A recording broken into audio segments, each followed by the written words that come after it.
The sun was beating down hard on the dusty platform at Fort Bridger Trading Post. That hot summer day in 1876, 8 young women stood in a nervous line, each clutching their small bags of belongings. They had all traveled far from home with the same hope, to find a husband and start a new life on the frontier, but one woman was different from the rest. While the others whispered and giggled nervously, adjusting their bonnets and smoothing their skirts, 18-year-old Eliza May Thornton stood perfectly still. Her hands hung at her sides like she had forgotten they were there. Her green eyes stared straight ahead at nothing. Seeing something the others couldn't see, the other women had started calling her hollow during their long journey west. It wasn't meant to be kind. They said it because Eliza barely spoke, barely, ate, and never smiled. When they asked her questions, she would answer with just a few words, then go back to staring at nothing. They thought she was strange. They thought she was broken. What they didn't know was that 2 years ago, Eliza had been a completely different person. She used to laugh until her sides hurt. She used to sing while doing chores. She used to dance around the kitchen while her mother cooked dinner, but that was before the raid. That was before she watched her entire family die in front of her eyes. The memory still came to her in flashes, especially at night. The sound of horses galloping toward their small farmhouse. Her father grabbing his rifle. Her mother pushing Eliza toward the root cellar. The screaming that seemed to go on forever. When morning came and she finally crawled out of her hiding place, there was nothing left but silence and smoke. For 2 years, she had lived with distant relatives who looked at her with pity and whispered about her behind closed doors. They said she was touched in the head. They said the shock had stolen her spirit. When the advertisement came for mail-order brides heading west, they practically pushed her toward the wagon. They wanted her gone, and honestly, she didn't care where she went anymore. Now here she was, standing on this platform like a cow at market, waiting for some stranger to decide if she was worth buying. The thought should have bothered her, but nothing really bothered her anymore. It was like all her feelings had been buried in that root cellar back home. "Gentlemen, step right up," called out Joe Miller, the man running the auction. He was a short, round fellow with a thick mustache that he kept twirling between his fingers. "We got ourselves some fine ladies here today, fresh from back east and ready to make good wives for you hard-working men." A crowd of rough-looking frontiersmen had gathered around the platform. Some were young cowboys with dust on their boots and hope in their eyes. Others were older farmers with weathered hands and practical minds. A few were merchants from town, dressed a bit fancier, but looking just as eager. They all had one thing in common. They were lonely men looking for wives in a place where women were scarce. Miller started with the first woman, a cheerful girl named Betty who giggled when he announced she could bake the best apple pie in Missouri. The men started bidding immediately, their voices getting louder as the price went up. Betty blushed and smiled, clearly pleased with the attention. Within minutes she was claimed by a young rancher who looked like he couldn't believe his luck. One by one, Miller worked his way down the line. Each woman had something special to offer. One could play piano, another could speak French. One claimed she could birth calves and mend fences as well as any man. The crowd got more excited with each auction and the bidding got more competitive. But as Miller got closer to Eliza, she noticed something. The energy in the crowd was starting to change. She could feel their eyes on her, studying her like she was a puzzle they couldn't solve. She heard whispers. "That one looks like she's seen a ghost. Something ain't right about her. Pretty enough, but she looks half dead." Finally, Miller reached her. He cleared his throat and tried to sound enthusiastic, but even he seemed uncertain. "Now here we have Miss Eliza May Thornton, age 18, from Pennsylvania. She can read and write, which is more than most. She knows her way around a kitchen and can sew a fine seam." The crowd was quieter now, more cautious. A few men looked interested, but most seemed to be waiting for something more. Miller continued, but his voice dropped. "Now, I'll be honest with you fellows, this young lady is, well, she's been through some hard times. She's got what you might call a melancholy disposition. She ain't much for talking, but she's healthy and strong, and she work hard for the right man. That last part was code and everyone knew it. He was warning them that something was wrong with her, that she wasn't like the other women, that whoever married her might be getting more trouble than he bargained for. The bidding started slow. A few men called out half-hearted offers, but their hearts weren't really in it. Eliza could see them looking at her with doubt in their eyes. They wanted wives who would smile and laugh and fill their homes with warmth. They didn't want a woman who might sit silent at their dinner table every night for the rest of their lives. As the minutes passed, the bids got fewer and farther between. The price stayed low. Some of the men who had bid started changing their minds and dropping out. She could see them whispering to each other, shaking their heads, but from somewhere, at the edge of the crowd, Eliza felt someone watching her differently. She couldn't see who it was through all the people, but she could sense it. While the others looked at her with pity or doubt or fear, this person was looking at her with something else. Something that felt almost like ... standing. At the back of the crowd, almost hidden in the shadows of the trading post, was a tall man with dark skin and long black hair braided down his back. His name was Standing Bear, and he was Lakota. But he wasn't here as a warrior or an enemy. He worked for the fort as a translator, helping the army communicate with the various tribes in the area. Standing Bear had seen many auctions like this one, and they always made him uncomfortable. The way the women were displayed and sold reminded him too much of the slave markets he had heard about. But something about this particular woman caught his attention. While the others fidgeted and performed for the crowd, she stood perfectly. Still, while they smiled and tried to look appealing, she just existed, like a tree in winter. He recognized that look in her eyes. He had seen it in his own reflection many times. It was the look of someone who had lost everything that mattered. Someone who had watched their world burn down and was still trying to figure out how to keep breathing in the ashes. 3 years ago, Standing Bear had returned from a hunting trip to find his village destroyed by cavalry soldiers, his wife, his 2 children, his parents, all gone. The army had claimed it was retaliation for raids on settler farms, but Standing Bear knew his people had been peaceful. They had been in the wrong place when angry soldiers decided all Indians looked the same. For months after that, he had felt exactly like this woman looked, empty, hollow, like his spirit had died with his family, and only his body was left walking around. The army had offered him work as a translator, partly because they felt guilty, and partly because they needed someone who could speak both Lakota and English perfectly. He had taken the job not because he forgave them, but because he needed something to do with his days besides remember. Now, watching this broken white woman being auctioned off like livestock, he felt something stir in his chest that he hadn't felt in a long time. Not love, that was impossible, but recognition.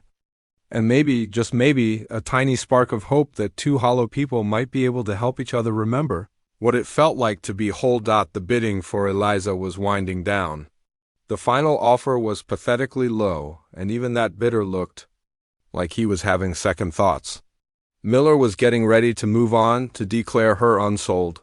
In the frontier economy, that usually meant a woman would end up working in a saloon or worse, assuming she could find any work at all. Standing Bear made a decision that surprised even him.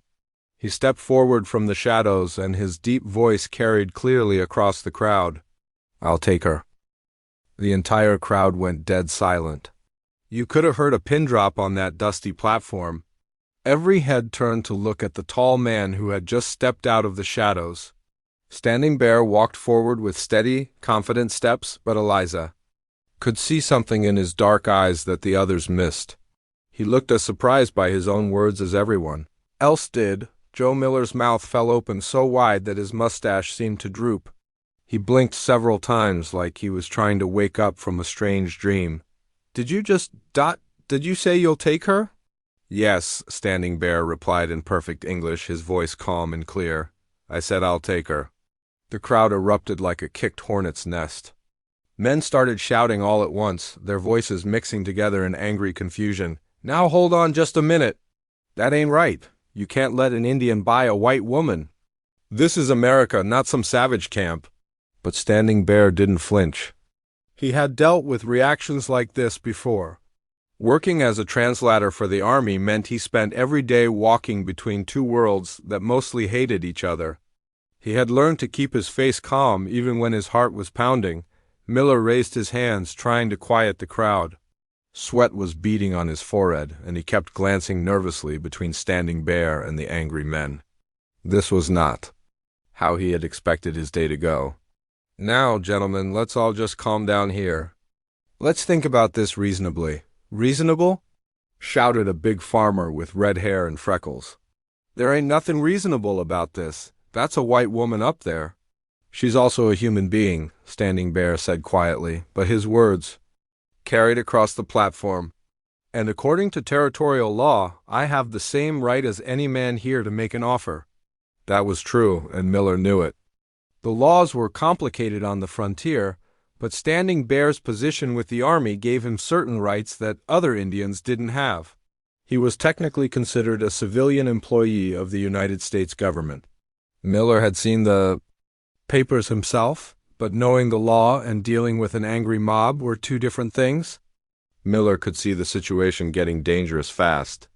Some of the men were starting to move closer to the platform, their hands moving toward their gun belts. "Look," Miller said, trying to find a way out of this mess. "Maybe we should just move. On to the next, lady, no harm done. What do you say, Standing Bear? How about you think this over for a day or two?"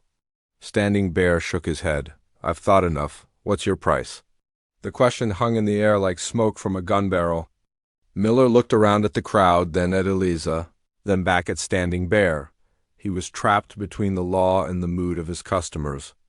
If he refused Standing Bear's bid, he could get in trouble with the army.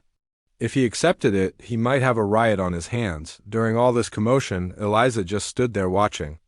Part of her felt like she was watching a play instead of something happening to her. But another part of her was studying this man who wanted to buy her. She had never been this close to a Lakota warrior before. He was tall, probably 6 feet or more, with broad shoulders and strong hands. His skin was darker than hers, weathered by sun and wind. His black hair was braided with small pieces of leather and beads woven in. He wore a mixture of Indian and white man's clothes, buckskin pants and moccasins, but also a cotton shirt and a leather vest. Around his neck hung a small medicine pouch and a silver cross on a chain, but it was his eyes that made her really look at him. They were dark brown, almost black, and they held the same emptiness she saw in her own mirror. Every morning, this man knew about loss. He knew about pain. When he looked at her, he wasn't seeing a broken woman who might cause him trouble. He was seeing someone who understood what it felt like to have your heart ripped out of your chest. Miller was still trying to figure out what to do when Colonel Harrison, the fort commander, pushed through the crowd. Harrison was a career army man with gray hair and tired eyes who had seen too much fighting on the frontier. He took one look at the situation and knew he had to act fast before someone got shot. "What's all the noise about, Miller?" Harrison asked, though he had already figured it out. Miller explained quickly, his words tumbling over each other. Harrison listened, then looked at Standing Bear. The two men knew each other well. Standing Bear had saved Harrison's life more than once. By providing accurate translations during tense treaty negotiations. "Standing Bear," Harrison said formally. "Are you serious about this?" "Yes, sir, I am." "And you understand what you're asking for?" Standing Bear nodded. "I understand perfectly. I want to make a legal bid for this woman's hand in marriage. I can provide for her better than any man here." That last statement made the crowd even angrier, but Harrison held up his hand for silence. He was thinking fast, weighing the politics of the situation. On one hand, he needed Standing Bear's services. The man was the best translator he had ever worked with, and tensions with the tribes were getting worse every month. On the other hand, he had to keep peace with the local settlers. "What's your offer?" Harrison asked. Standing Bear reached into his vest and pulled out a leather pouch. From it, he counted out gold coins, more gold than anyone had expected. $200, he said. "Cash," the crowd gasped. That was more than twice what anyone had bid for any of the other women. It was more money than most of these men saw in 6 months. Miller's eyes went wide. $200 would make this his most profitable auction ever. But he still looked nervous about accepting. "Now, hold on," called out the red-haired farmer. "Money don't make this right. That woman's one of us. She shouldn't be going off to live with savages." Standing Bear's jaw tightened at the word savages, but he kept his voice level. "I live in a house, not a teepee. I have steady work with the army. I can read and write in 3 languages. I own land legally recognized by the territorial government. I ask you, which one of us is the savage?" The question hit hard because everyone knew it was a fair point. Most of the men bidding today were rough cowboys and farmers who could barely write their own names. They lived in one-room shacks and bathed maybe once a month. Standing Bear was clearly educated and well-spoken. Colonel Harrison made his decision. "The bid is legal. Standing Bear has the right to make it, and I have the authority to accept it." He turned to Eliza. "But the final choice belongs to the lady herself." For the first time since the auction started, all eyes turned to Eliza. She had been silent through the entire argument, just watching and listening. Now everyone wanted to know what she would say. Eliza looked at Standing Bear again. Really looked at him.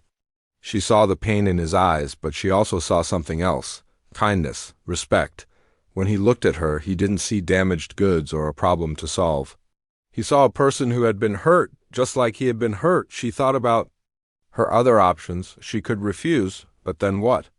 Miller would probably try to auction her again, maybe to men who cared even less about her well-being. Or she could end up with no husband at all, which meant finding work as a servant or worse. None of those choices offered much hope for happiness, but this man, this Lakota warrior who spoke perfect English and wore a cross around his neck, was offering her something different. Not love. She wasn't ready for that, and she didn't think he was either. But maybe understanding. Maybe a chance to heal in the company of someone who knew what healing felt like. She took a step forward and spoke for the first time since the auction began. Her voice was quiet, but in the silence everyone heard her clearly. "I accept." The crowd exploded again, but this time Harrison was ready for it. He signaled to the soldiers stationed around the fort, and they moved in to keep order. Standing Bear walked up to Miller and placed the gold coins in his sweaty palm. "She need time to gather her things," Standing Bear said. Miller nodded quickly, eager to end this whole situation. Of course. Take all the time you need." As the crowd slowly dispersed, still grumbling and shaking their heads, Standing Bear approached Eliza. He stopped a respectful distance away and spoke quietly, so only she could hear. "My name is Standing Bear. I know this is strange and frightening. But I promise you this, I will never hurt you, and I will never force you to be something you're not. We both know what it's like to lose everything. Maybe together we can figure out how to find something worth keeping." Eliza looked into his eyes one more time and saw the truth there. This wasn't about romance or desire. This was about two broken people recognizing each other and deciding they might be stronger together than apart. She nodded slowly. "My name is Eliza May, and yes, I think maybe we can." 3 months had passed since that strange day at the auction, and Eliza was still trying to understand her new life. Every morning, she woke up in a real bed with clean sheets in a house that had glass windows and a stone fireplace. It was nothing like what she had expected when she agreed to marry a Lakota warrior. Standing Bear's home sat on a small hill about 2 miles from Fort Bridger, but it might as well have been in another world entirely. He had built it himself, using both Indian and white man's techniques. The walls were made of thick logs chinked with mud and moss, but inside the rooms were laid out like a proper frontier house. There was a main room with the fireplace, a separate kitchen, and 2 bedrooms. The furniture was simple, but well made, a wooden table, chairs, shelves for books, and even a rocking chair by the fire. What surprised Eliza most was how quiet it was. Not the dead, empty quiet that had lived inside her head for 2 years, but a peaceful quiet that seemed to wrap around her like a warm blanket. Standing Bear never pushed her to talk when she didn't want to. He never asked her about her past or demanded to know what she was thinking. He just let her be. In the mornings, he would make coffee and set a cup beside her plate without saying a word. If she drank it, fine. If she just stared at it until it got cold, that was fine too. He never made her feel guilty or broken for not being the cheerful wife other men might have expected, but gradually, day by day, Eliza found herself doing small things. She started making the coffee herself because she noticed Standing Bear liked it stronger than she made it. She began tidying up the house, not because he asked her to, but because it gave her something to do with her hands.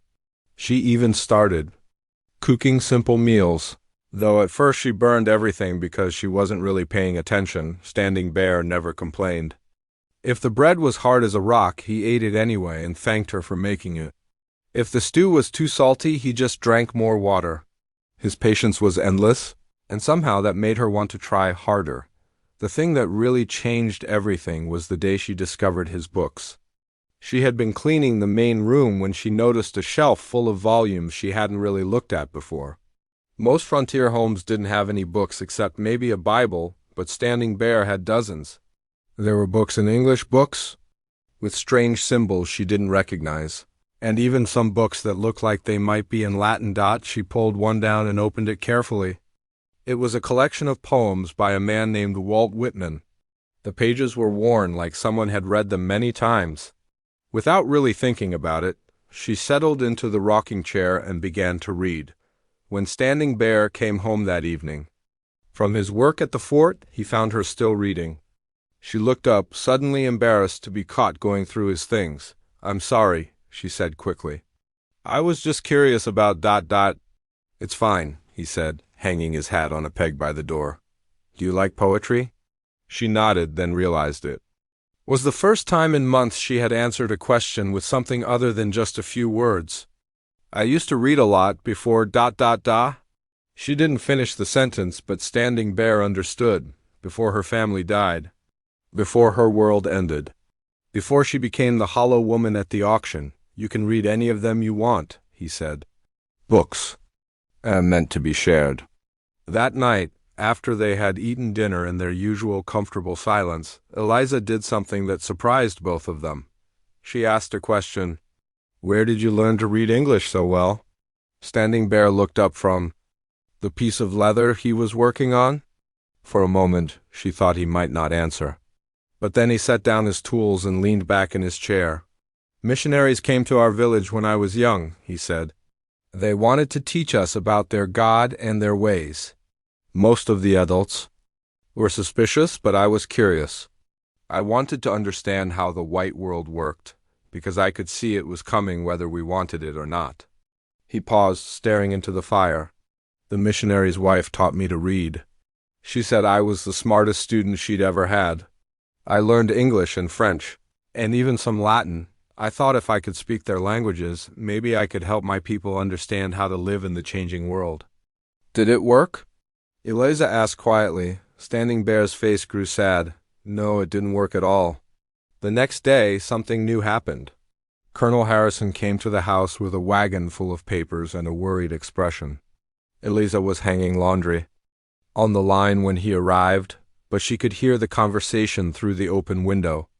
"We've got a situation, Standing Bear," Harrison said without any greeting. "Chief Red Cloud's nephew was arrested yesterday for stealing cattle. He says he was hunting on land that's supposed to be open to his people according to the treaty, but the rancher says it's his property. Nobody can agree on what the treaty actually says because the copy we have is different from the copy the tribe has." Standing Bear sighed. "How different?" "Different enough to start a war if we're not careful. I need you to come to the reservation and help sort this out. Your English is better than mine, and the chiefs trust you more than they trust any other. White man's translator." "I'm not a white man," Standing Bear said mildly. "You know what I mean?" Harrison replied. "Will you come?" Through the window, Eliza could see Standing Bear thinking. This was the kind of work that kept him away for days or even weeks at a time. Work that was dangerous because emotions ran high on both sides when treaty rights were involved. "I'll come," he said finally, "but I'll need help with the paperwork. Some of these treaties have very complicated language." That's when Eliza made a decision that surprised everyone, including herself. She walked around to the front of the house and spoke up. I could help with the paperwork. Both men turned to stare at her. She felt her cheeks burning, but she continued. I can read and write well. I know legal language because my father used to do business contracts. If you need someone to compare documents and look for differences, I could do that. Harrison looked skeptical.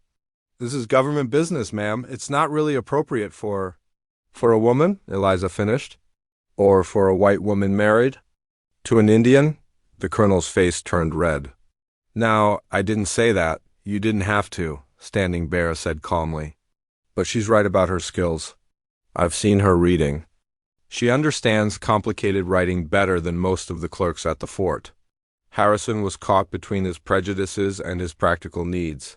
He needed this problem solved quickly and accurately before it turned into bloodshed.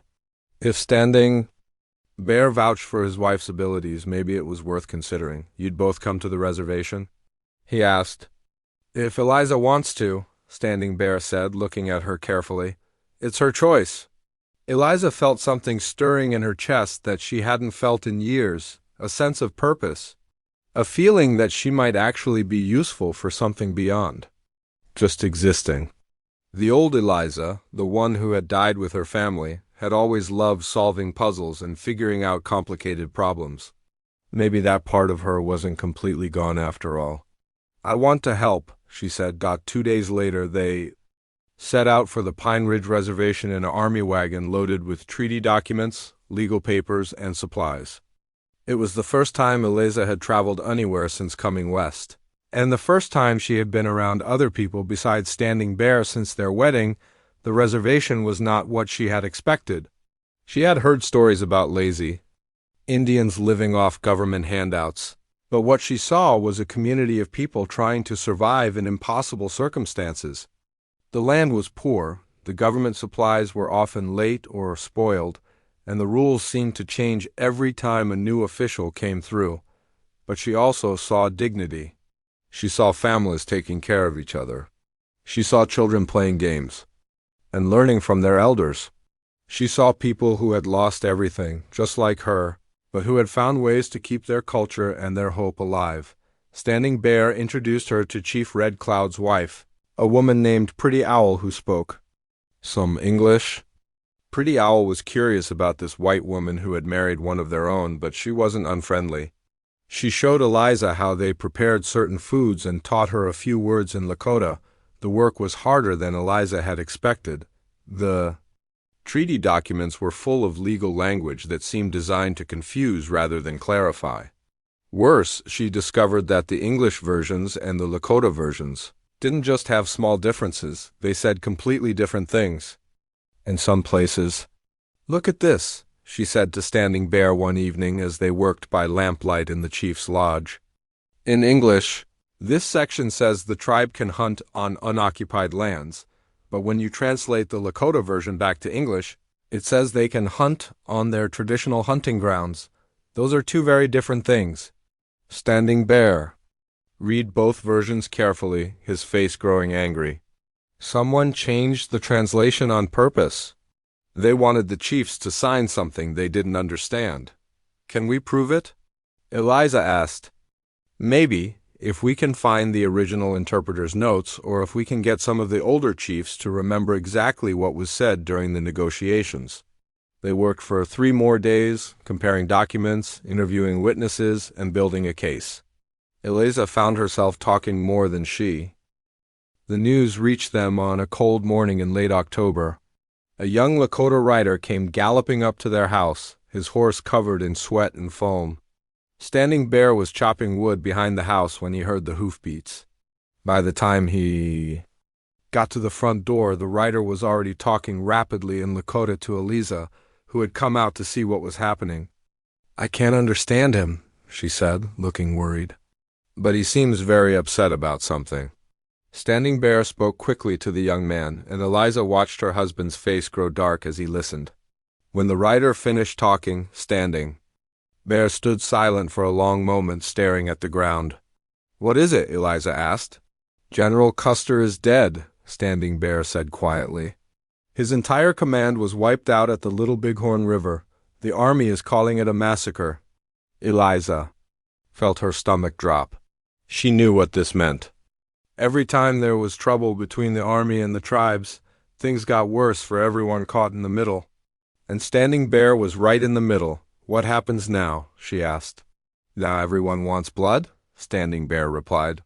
The army wants revenge for Custer. The tribes want to be left alone. And politicians back east want someone to blame for the whole mess. Over the next few weeks, the situation got worse and worse. More soldiers arrived at Fort Bridger every day. The mood among the white settlers turned ugly, and Eliza could feel their suspicious looks whenever she went to town for supplies. People who had been polite to her before now whispered behind her back and crossed to the other side of the street when they saw her coming, but it was worse for Standing Bear. Some of the newer officers at the fort didn't trust him the way Colonel Harrison did. They looked at his long braids and his moccasins and saw an enemy, not an ally. They questioned his translations and double-checked everything he did. One evening, he came home looking more tired than Eliza had ever seen him. He sat down heavily at their kitchen table and put his head in his hands. They think I'm a spy, he said without looking up. Some of the officers are convinced I'm passing information to the hostile tribes. They don't say it directly, but I can see it in their eyes. Eliza set down the plate she was drying and sat across from him. But that's crazy. You've helped them prevent 3 different conflicts just this year. You've probably saved more lives than any soldier at that fort. That doesn't matter now. Standing Bear said, Fear makes people stupid. They need someone to blame, and I'm convenient. The next morning, their worst fears came true.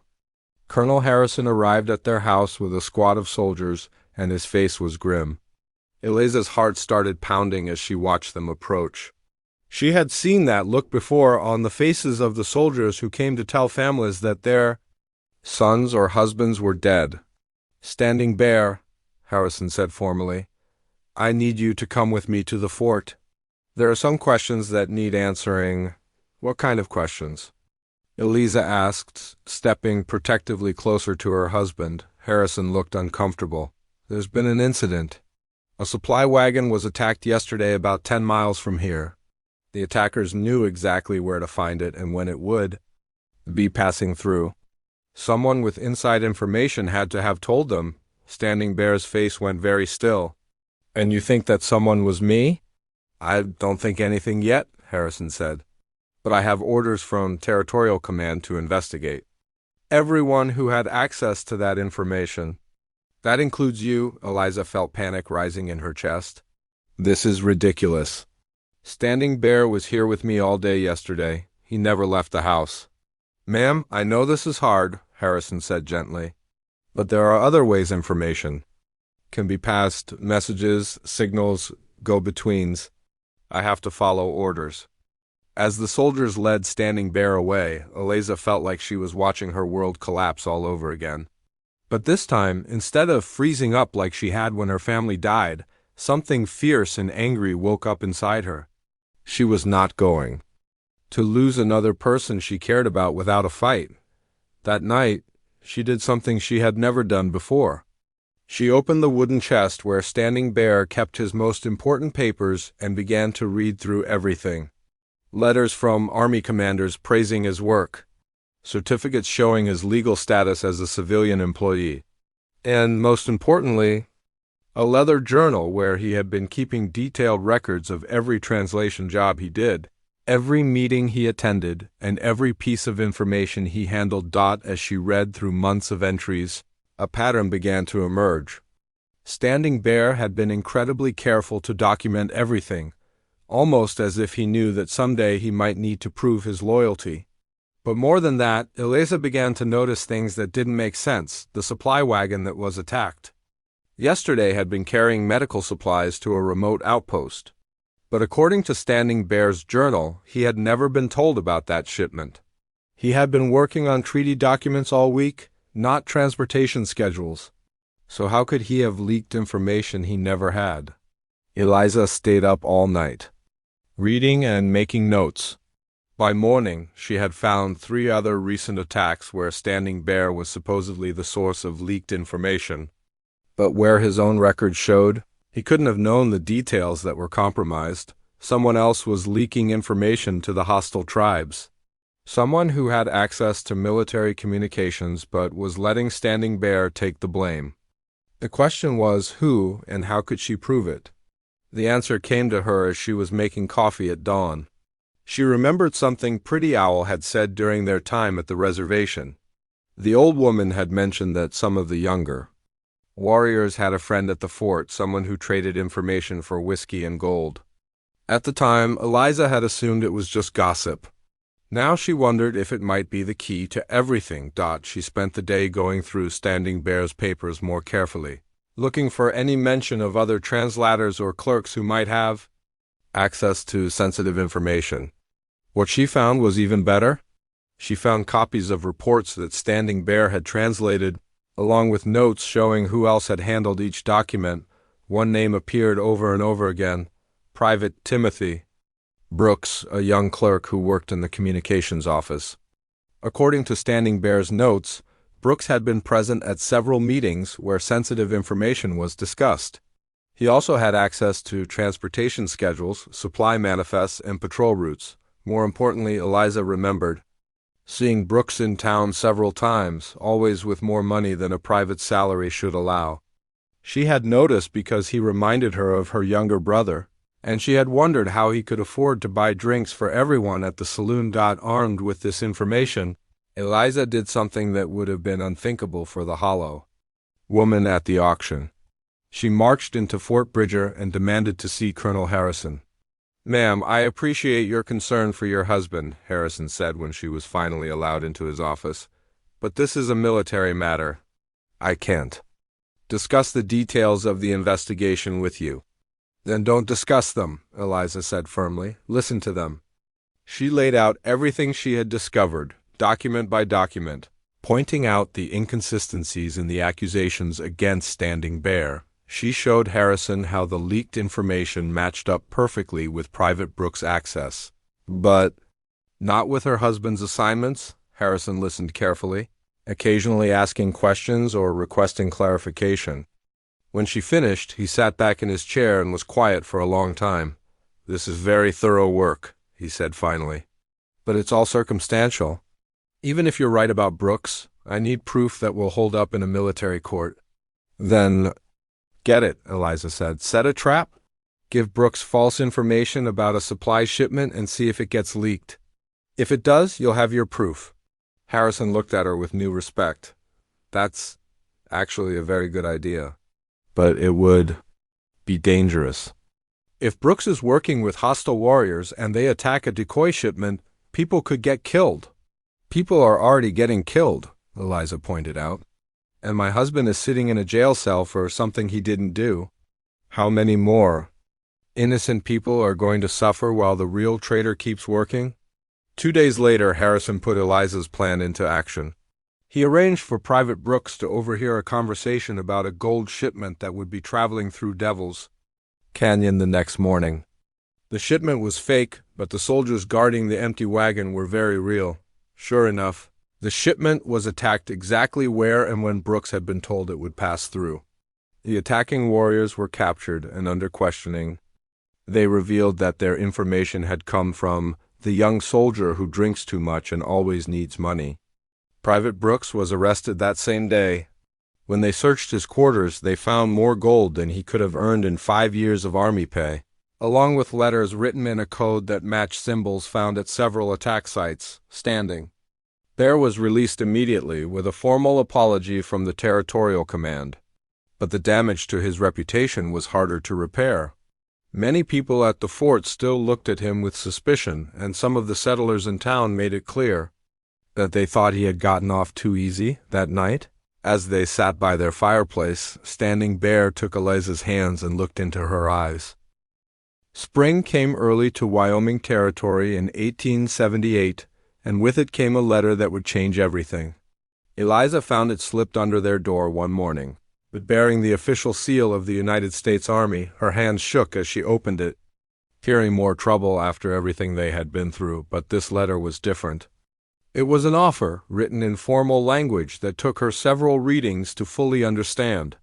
The army was impressed by Standing Bear's work in exposing Private Brooks and preventing what could have been a much larger conflict. They wanted to promote him to a position in Washington, D.C. as a special advisor on Indian affairs. The salary would be 3 times what he made now, and they would provide a house in the capital. When Standing Bear came home that evening, Eliza handed him the letter without saying a word. She watched his face as he read, trying to guess what he was thinking. When he finished, he set the paper down on their kitchen table and stared at it for a long time. "It's a good offer," he said finally. Double quotes. "Yes, it is," Eliza agreed. "Important work. I could help shape policies that affect thousands of people." You could, but neither of them sounded excited about it. They both knew what the offer really meant.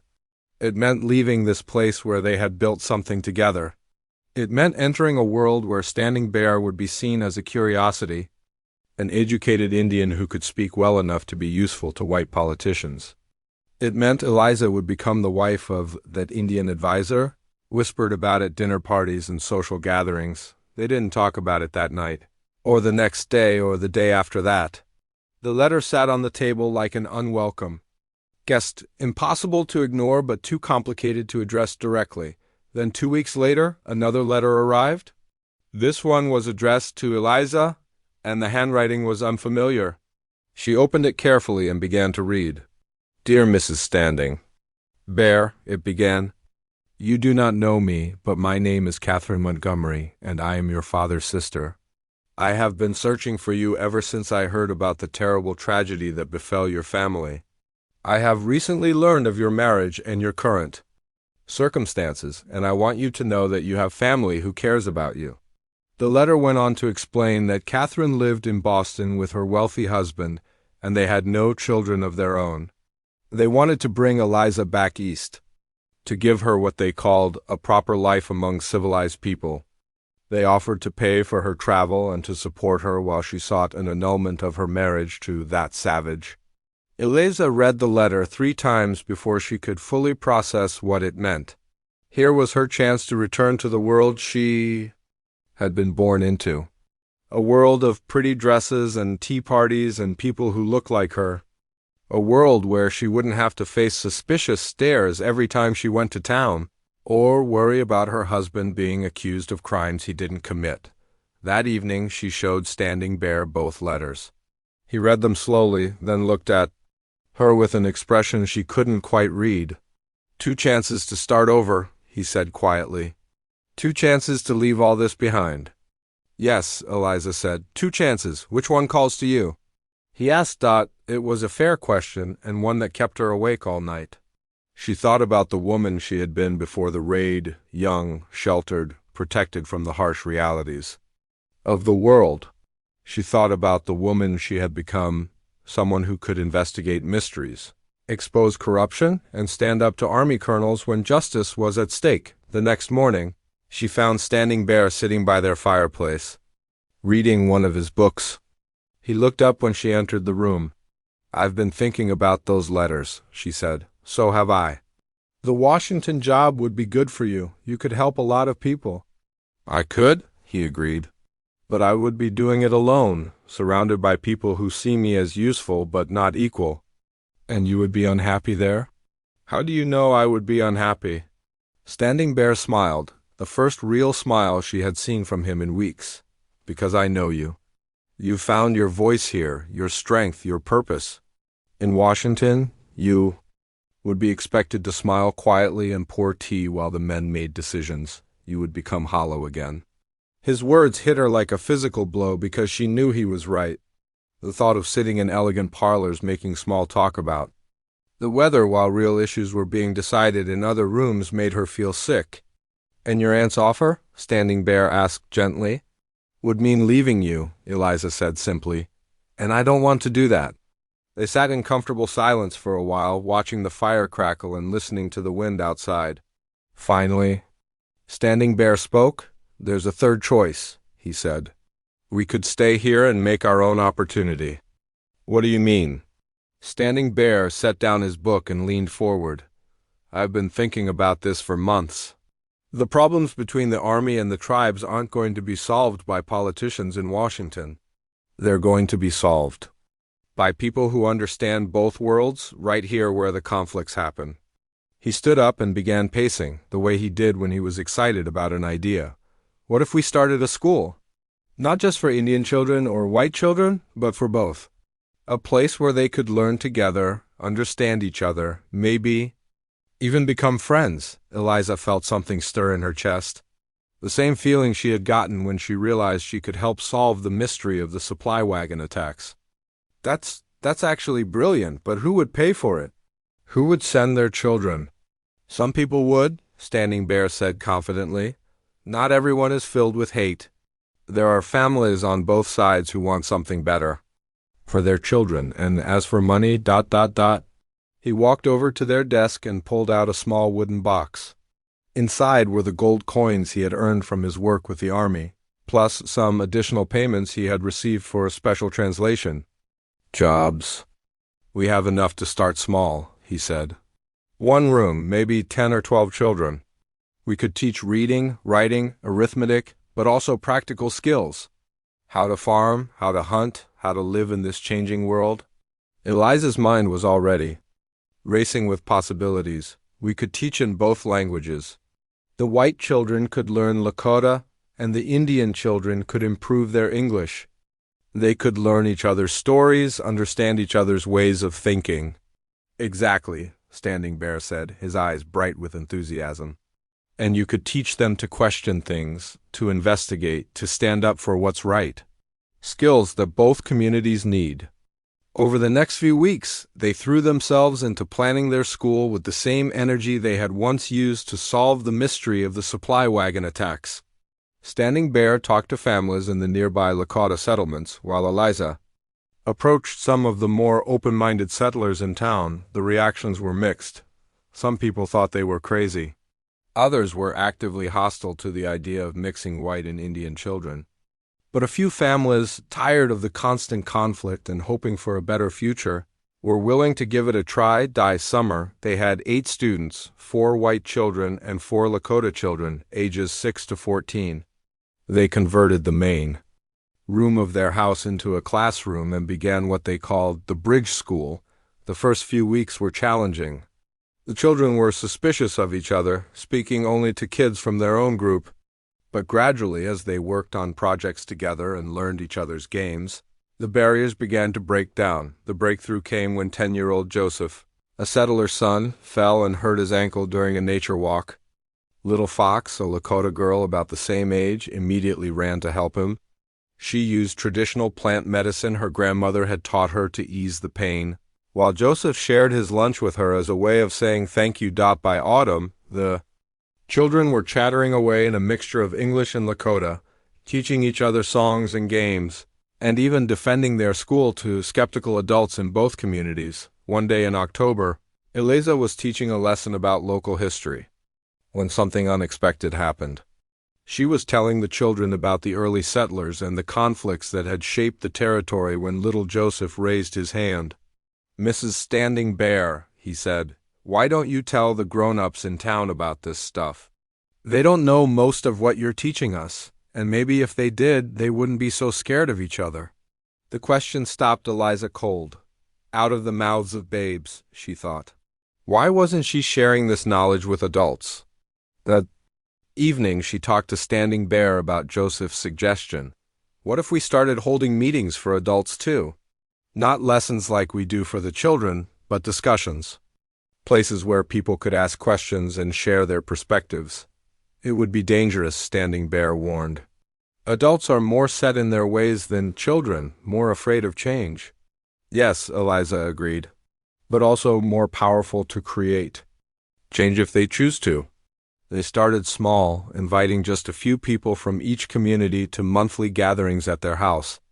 The first meeting was tense and awkward, with everyone sitting on opposite sides of the room like it was a peace negotiation, but gradually, as people began to share their stories and concerns, something magical happened. They discovered that They all wanted the same basic things: safety for their families, opportunities for their children, and a chance to live in peace.